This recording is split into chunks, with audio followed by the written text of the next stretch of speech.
UDF യോഗത്തിൽ പങ്കെടുക്കാനായി Kannur പയ്യാമ്പലത്തെ ഹോട്ടലിലെത്തിയപ്പോഴായിരുന്നു അബ്ദുള്ളക്കുട്ടിയെ DYFI പ്രവർത്തകർ തടഞ്ഞത്.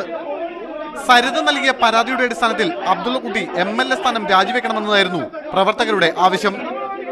അബ്ദുള്ളക്കുട്ടിയെ തടഞ്ഞുവെച്ച നടപടിയെ യൂത്ത് കോൺഗ്രസ് പ്രവർത്തകർ ചോദ്യം ചെയ്തത് സംഘർഷത്തിന് വഴിവെച്ചു. ഇതിനിടയിൽ സ്ഥലത്തെത്തിയ സണ്ണി ജോസഫ് MLAക്ക് നേരെയും കയ്യേറ്റ ശ്രമമുണ്ടായി. Kannur DYSP J. സന്തോഷിന്റെ നേതൃത്വത്തിൽ സ്ഥലത്തെത്തിയ വൻ പോലീസ് സംഘം ഡിവൈഎഫ്ഐ പ്രവർത്തകരെ ബലം പ്രയോഗിച്ച് അറസ്റ്റ് ചെയ്തു.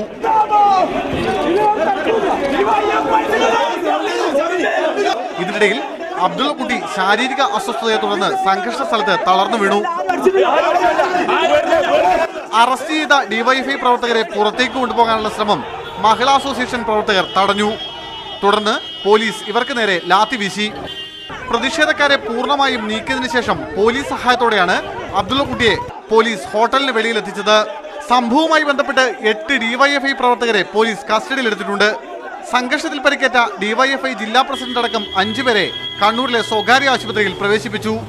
മീഡിയ 1 കണ്ണൂർ.